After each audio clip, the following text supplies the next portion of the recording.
اعوذ باللہ من الشیطان الرجیم، بسم اللہ الرحمن الرحیم۔ شہادت حضرت عباس۔ حضرت علی ساقی کوثر ہیں تو ساقی کوثر کا بیٹا سقائے سکینہ ہے۔ ناظرین، تمنائے علی سقائے سکینہ حضرت عباس جو حسینی لشکر کے علمدار تھے، کربلا کی تپتے بد میں اصحاب و انصار حسینی کی عظیم قربانیوں کے بعد جب بنی ہاشم کی باری آئی تو حضرت عباس امام حسین کی خدمت میں آئے اور کہا، مولا مجھے مرنے کی اجازت دیجیے۔ امام حسین نے فرمایا، عباس تمہیں کیسے اجازت دوں؟ تم تو میرے لشکر کے علمدار ہو۔ لیکن جب قاسم نہ رہے اور محمد شہید ہو گئے تو جناب عباس دوبارہ پھر خدمت امام میں آئے اور کہا، آقا مجھے مرنے کی اجازت دیجیے۔ امام حسین نے پھر وہی بات کہی کہ تم تو میرے لشکر کے علمدار ہو، تمہیں کیسے اجازت دوں؟ اب عباس کہتے ہیں کہ آقا وہ لشکر ہی کہاں رہ گیا جس کی میں علمداری کروں؟ چنانچہ مولا میدان جنگ کی اجازت دینے پر مجبور ہو گئے، مگر اس شرط کے ساتھ کہ عباس بچے پیاس سے جاں بلب ہیں، بچوں کے لیے پانی کا کوئی بندوبست کرتے جاؤ۔ حضرت عباس خیمے میں آئے تو سکینہ نے دامن تھام لیا اور کہا، چچا میں بہت پیاسی ہوں۔ حضرت عباس نے کہا، بیٹی سکینہ مشکیزہ لے آؤ۔ حضرت عباس کو سکینہ نے مشکیزہ دیا۔ مشکیزہ سکینہ لے کر سب سے آخر میں حضرت زینب سے رخصت ہونے کے لیے آئے تو ثانیہ زہرا نے فرمایا، بھائی چلتے چلتے ایک بات سنتے جاؤ۔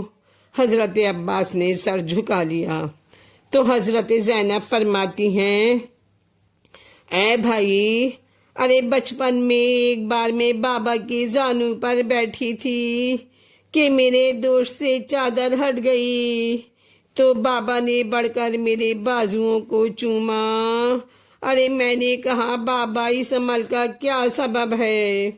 تو بابا نے فرمایا، بیٹی زینب ایک دن ان بازوؤں میں رسن باندھی جائے گی۔ اس وقت میں بہت کم سن تھی، لیکن جب میں بڑی ہوئی اور بھائیوں سے گھر بھر گیا تو بچپن کے اس واقعے کا نہ جانے کب کب خیال آیا کہ کس میں ہمت ہے کہ جس بہن کے 18 بھائی ہوں اس کے بازوؤں میں رسن باندھ سکے۔ مگر اے عباس میرے تمام بھائیوں میں اب تمہارے اور بھیا حسین کے کوئی نہیں بچا اور اب تم بھی جا رہے ہو۔ اب زینب کو یقین ہو گیا ہے کہ بہت جلدی ان بازوں میں رسن باندھی جائے گی۔ مشک و علم لے کر سقائے سکینہ فرات کی طرف روانہ ہوا۔ ادھر سکینہ چھوٹے چھوٹے بچوں کو لے کر در خیمہ پر بیٹھ گئیں اور تسلیاں دینے لگی بچوں کو۔ سکینہ بچوں سے کہہ رہی تھیں کہ اب پانی کے لیے پریشان نہ ہونا، اس لیے کہ میرا شیر سا چچا پانی لینے کے لیے گئے ہیں، اب ہم پیاسے نہیں رہیں گے۔ بس دشمن فوج کا یہ حال تھا کہ حضرت عباس کو دیکھ کر یزیدی فوج میں بھگدڑ مچ گئی، لوگ ادھر ادھر بھاگنے لگے۔ حضرت عباس نے ایک ہی حملے میں 120 دشمنوں کو تہہ تیغ کیا اور فرات میں داخل ہو گئے۔ حضرت عباس کا بھی پیاس سے عجیب حال تھا، مگر وفائے عباس یہ کیسے گوارا کر لیتی کہ سکینہ پیاسی رہے اور عباس پانی پی لیں۔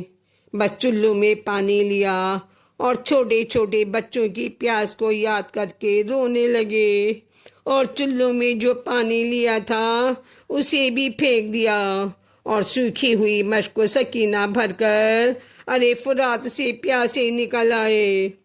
جب پسر سعد نے دیکھا کہ عباس مشکیزے میں پانی بھر کے خیمے کی طرف جانے والے ہیں تو لشکر سے کہا، ارے کیا دیکھتے ہو، دیکھو پانی خیام حسینی تک نہیں جانے پائے، بس چاروں طرف سے عباس کو گھیر لو۔ یہ سن کر یزیدی لشکر حضرت عباس پر حملہ کرنے لگے، مگر جناب عباس ارے دشمنوں کی صفوں کو چیرتے پھاڑتے خیمے کی طرف چلے جا رہے تھے، مگر مسلسل حملوں سے خون بہنے لگا، اور اسی عالم میں ایک ظالم نے آپ کا داہنا ہاتھ تلوار سے کاٹ دیا۔ لمحہ بھر کے لیے علم تھوڑا سا جھکا، سکینہ کی نظر علم پر تھی۔ ارے جب علم جھکا تو سکینہ کا ننھا سا دل دھڑکنے لگا اور کہا، خدا جانے ارے میرے چچا پر کیا گزر گئی کہ علم نظر نہیں آتا ہے۔ لیکن جب عباس نے فوراً بائیں ہاتھ میں علم کو لیا، سکینہ علم کو دیکھ کر پھر خوش ہو گئیں کہ میرا چچا پانی لے کر آ رہے ہیں، مگر عزاداروں عباس کا بایاں ہاتھ بھی ایک شقی نے قلم کر دیا، اور جب دونوں ہاتھ کٹ گئے تو لشکر حسینی کا علم زمین پر گر پڑا۔ علم تو گر گیا مگر کسی طرح مشکیزہ سنبھالے رکھا، اور مشق کا تسمہ دانتوں میں دبا لیا، اور خیمے کی طرف بڑی تیزی سے گھوڑے کو بڑھاتے رہے، مگر حرملہ نے ارے مشق سکینہ پر ایسا تیر مارا کہ پانی بہہ گیا۔ اب حضرت عباس کا دل ٹوٹ گیا، پھر تیروں کی بارش ہونے لگی، یہاں تک کہ ایک تیر آنکھ میں پیوست ہو گیا، اور اسی اثنا میں ایک ظالم نے ارے ایک گرز سر پر مارا۔ اب حضرت عباس گھوڑے پر سنبھل نہ سکے، ارے بے اختیار زمین پر گر پڑے۔ عزاداروں، ہر گرنے والا جب بلندی سے گرتا ہے تو زمین پر اپنے ہاتھوں کو ٹیک دیتا ہے، مگر ہارے جس کے دونوں ہاتھ کٹ گئے ہوں وہ کیا کرے۔ ابو الفضل العباس سر کے بل زمین پر گر پڑے۔ امام وقت کو آواز دی۔ امام حسین نے جیسے ہی عباس کی آواز سنی، ارے تڑپ کر گر پڑے اور فرمایا، ہائے میری کمر ٹوٹ گئی۔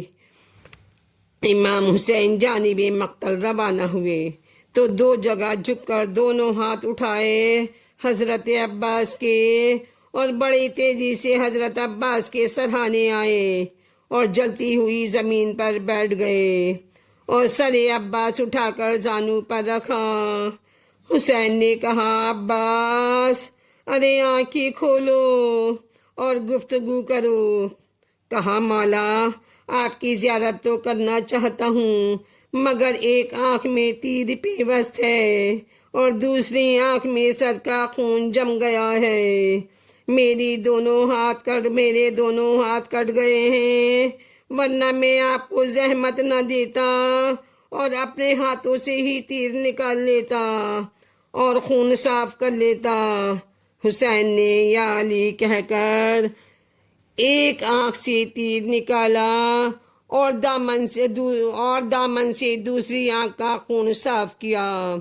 حضرت عباس نے حسرت بھری نگاہوں سے بھائی کو دیکھا اور فرمایا، مولا اگر مجھ سے نصرت میں کوئی کوتاہی ہوئی ہو تو معاف کیجیے گا۔ امام نے فرمایا، عباس ارے یہ کیا کہتے ہو؟ ہاں کچھ وصیت ہو تو بیان کرو۔ کہا، مولا وصیت یہ ہے کہ میری لاش خیمے میں نہ لے جائیے گا، اس لیے کہ سکینہ سے پانی کا وعدہ کیا تھا، مگر خیمے میں پانی نہ پہنچا سکا۔ میں اپنی بھتیجی سے شرمندہ ہوں۔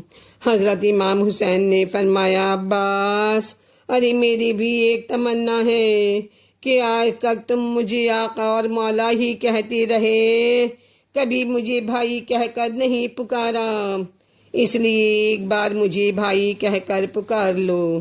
حضرت عباس نے کہا، مولا میری ماں نے مجھ سے یہ تاکید کی ہے کہ تم حسین کو ہمیشہ آقا اور مولا سمجھنا اور کہنا، لیکن حکم امام ہے اس لیے تیار ہوں۔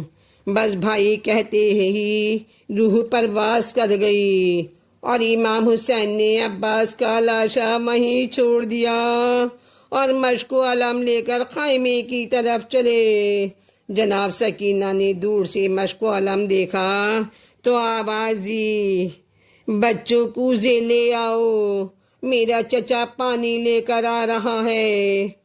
بالی سکینہ کی آواز سن کر بچے ہاتھوں میں کوزے لے کر در خیمے پر آ گئے۔ حسین نے کہا، بیٹی سکینہ، ارے تیرے چچا کے دونوں ہاتھ کٹ گئے، مشکیزہ چھد گیا۔ سکینہ تڑپ کر رونے لگی، ہائے میرے چچا، ہائے میرے چچا، میری محبت میں آپ کے دونوں ہاتھ کٹ گئے، کاش میں پانی کے لیے آپ کو نہ بھیجتی۔ مقتل سے روتے پیٹتے گھر میں حسین آئے، ارے بیٹھی ہوئی تھی بیبیاں ماتم کی صف بچھائے، خون میں بھرا ہوا علی اکبر علم جلائے، اے غل ہوا کہ مر گئے عباس، ہائے ہائے۔ سر کھولنے کو زوجائے عباس ہٹ گئیں، ارے منہ پیٹ کر علم سے سکینہ لپٹ گئیں۔